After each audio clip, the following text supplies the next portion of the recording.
because I said so. This is my house. You're going to abide by my rules. What, do you want to go get a job? See, these are the things that you say to your children. Hello, Nathan Kirby. Okay, so part of my challenge that I've been giving people, whether it be physical or spiritual, but I'm also giving people parenting challenges. And I've accepted one myself with my family. And this parenting challenge was out of Ephesians. It was no unwholesome talk. So, and I gave parents a challenge as well. So this I want to talk about today is about obedience. It's all about obedience and about boundaries. And let me tell you why. We're going to rewind the story a little bit. About 12 hours ago, I am teaching a junior high youth group about boundaries, about rules.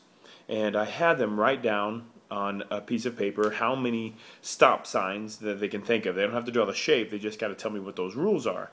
And then try and get them to imagine a world without stop signs, without yield signs. Imagine what it was like on that road if we can just go anywhere and do any. Now, it'd be awesome for me. I'd be doing 100. But if we didn't have that, how much chaos it would bring.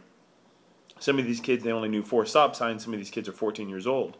So, but the whole entire time I'm talking to them, and we're talking scripture, and they're understanding everything, and they understand where they fall short because they're kids. The whole entire time, all I can think about was the parents. All I could think about was you guys. Okay, so now let me do a student ministry to you guys today about parenting instead of about obeying your parents. Your children should obey you, absolutely. But let's go back to the reason why they may not obey you. So we were going into scripture today, and so I read some scriptures. It was out of Proverbs 15:5, and it was, only a fool despises a parent's discipline. Whoever learns from correction is wise. The other one we talked about in Proverbs is, to learn you must love discipline. It is stupid to hate correction. Okay, so we as parents understand this. We've been through it with our parents. We've been through those same sayings. We've heard all, money doesn't grow on trees. What do you think, I'm made of money? You know, we've heard everything. You live under this house, you're going to abide by my rules. You could go get your own. We've heard all that growing up. The one thing that never ever sat with me, ever in my body was, because I said so. I still have a problem with that one. Okay? And I know your children question certain things, and the reason why is because we give them right to question. And I did say that. You give your child a right to question it because you're not faithful with the same rules yesterday as you were today as you're going to be tomorrow. They switch up all the time. And they don't know what those boundaries are. So it's up to us as parents to set these boundaries. And some things are way extreme, and some don't have a boundary at all. You let your kids do whatever you want, okay? So if I was going to say this, and I don't have time today, I want you guys to do me a favor and look up on the internet 12 rules to raise a negligent child. I can't remember what it was, but actually it came from 1955. I don't have it on here. 12 rules of raising a delinquent child. Man, it's hilarious. You know, basically give them anything they want. You know, especially if they're an only child, let them do, you know. Anyway, so when you get a chance, I want you to look that up, and then also look up the 12 golden rules of obeying your parents. 12 golden rules of a child. This all comes back from the 1800s. Anyway, so let's fast forward today, and let's help you out. The parents' role is to instruct our children and give them God-honoring guidance and direction and give them discipline. That's our role as a parent. But this is where it gets twisted a little bit for our parents, for us as parents, okay? And I struggle with this. So I'm going to help you with this just a little bit, okay? Let me give you this. Your children desire structure. Your children desire rules set forth in the house. They don't want you to scream and yell. They don't want you to yell, smack, ground, rip stuff out of their walls. They don't want you to punish them. Okay, that's the first thing we want to do is punish our children, punish them. But that's not teaching our children. You have to set forth the ground level of the law, our law of our home, the law of the rules in our household. Okay, so let me give you some guidelines. Okay, Don't do anything completely extreme. Everything is going to be one rule at a time, one change at a time. I want to help you with this. So we've got to set certain boundaries. I said this in another video. I got some responses back, and it was outstanding. Thank you guys for responding back to the videos. But and they realized that the way they talk to their children are talking back to them. The way they are treating food, their children treats food. You can't expect your children to be healthy when you're constantly buying fast food. You cannot expect your children to be physically active if you are glued to the couch and to the television. You cannot expect your children to be diligent with their homework when they know, 1, you dropped out of school, 2, you didn't go to college, 3, you're being paid minimum wage at a job. So where's your education? Where's your discipline? You're wanting them to do this, but you're not going to yourself. You're not trying to better yourself. Or better yet, how about this? How about when your children come home and you have this personal time with them? How about if you just shut everything off for a while? This is one small thing. What if you just shut off your iPhone, your iPad? What if you shut off all the television? Shut off everything. Shut off the outside world. Shut out your friends. Shut out shut about everything. And just focus for 30 minutes on your kids. Focus on them. Okay? That's not setting boundaries, but what we're trying to do is build a relationship with our children. Build this relationship. So I'm going to encourage you. Okay? I'm all about encouraging and challenging. I'm going to encourage you to take another challenge. This challenge is to set some new parameters, set new boundaries in your home. For instance, you have a child that talks back. And the reason why he talks back is because you've let him talk back, or you've let her talk back over the last 6 months, 2 months, 6 years, whatever, and it's progressively gotten out of worse. Because they can. They know they can get away with it, and all they're going to do is run into the room and slam their door because you've allowed this to happen. So what you need to do in this nice little calm voice that you're going to have, you're going to sit your children down, and you're going to nicely tell them that there's a new sheriff in town. It's real simple. You're the mom, or you're the dad. It's time for you to step up. It's time for you to take responsibility. It's time for you to be that head of the household. Be that parent you know you should be. Put your foot down. Be stern. Be firm. Be loving. And you're going to say, here's a new rule. This is what we're going to do. If this happens, such and such. So there's a small little punishment, but you're showing them out of love. And you're going to explain to them the reason why.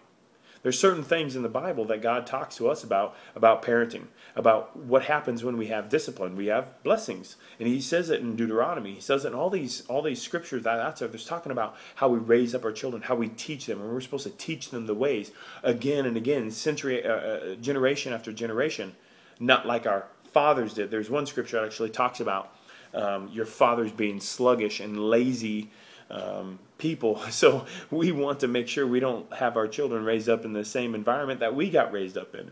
So this is, again, my encouragement. Set a new boundary in your home. If you don't have a bedtime, set a bedtime. If you don't have an early rise time, set an early rise time all the time.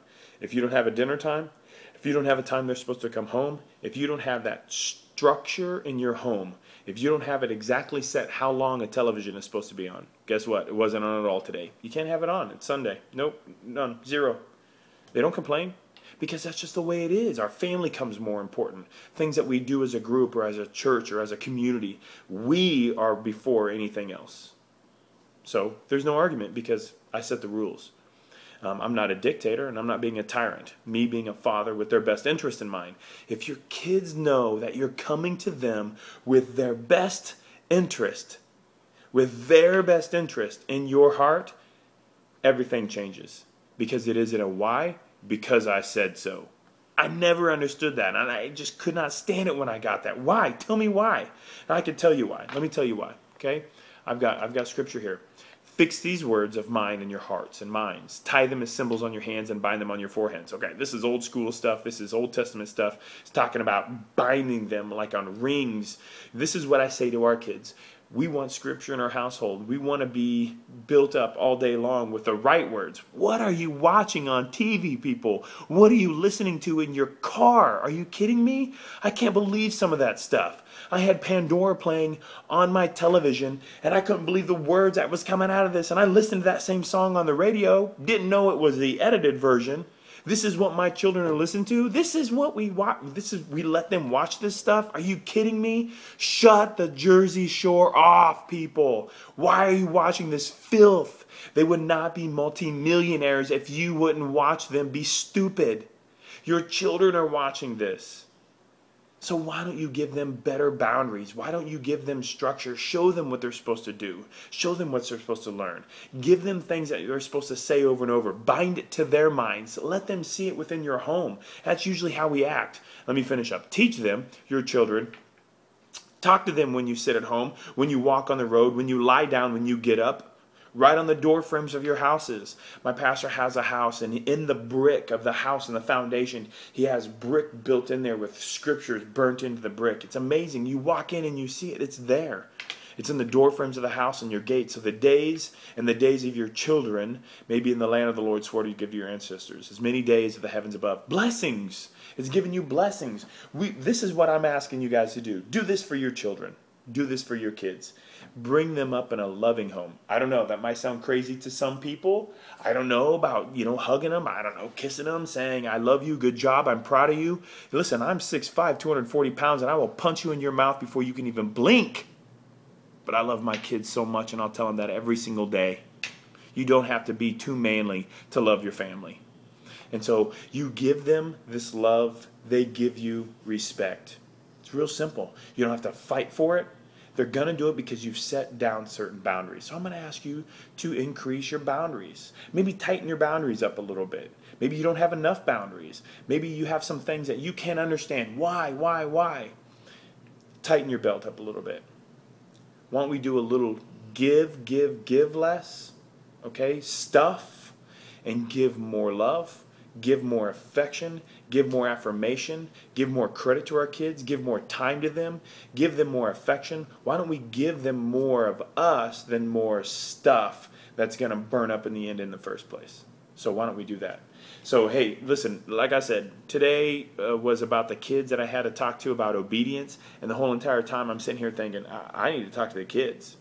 So I'm going to ask you this, okay? So if you can pray for your kids, and pray for your kids. Go in their bedroom with them and pray for them. And if it's weird to you, then that means you're not doing it. And if it's not weird, then great, keep going. And if you need help with this, then pray for it. This is what I'm asking. Pray for the strength. Pray for this strength that you can get along with your kids, because this is going to haunt you for the next 15 to 20 years. And it talks about your son growing up embarrassing you. It says your son being a fool. Train them up. Don't let this happen to them. Okay, trust in God, but don't let this happen to your kids. So I'm asking you just to pray. Pray for this strength. Pray God to give you the strength and the understanding and the patience to deal with this situation, whatever yours is. So all I'm going to say is whatever you're dealing with, there's going to be a cause and effect. Set a new boundary for it. Set something new, that this is the way it is, and this is something you have to work on. And guess what? You're going to set a new boundary. And you're going to set a new boundary. And you get a set a new boundary. And you see this? You see this? We're building this safety fence. And it's a safety fence. It's not a prison. It's a fence of safetyness, of love that we get to build around our kids. So anyway, guys, God bless you guys. Thanks for tuning in. Next weekend, we'll talk about parenting again. Throughout this week, it's going to be crazy for me. So I'm excited. I have so much things going on. God has blessed me so much. And you guys have an amazing night. God bless you.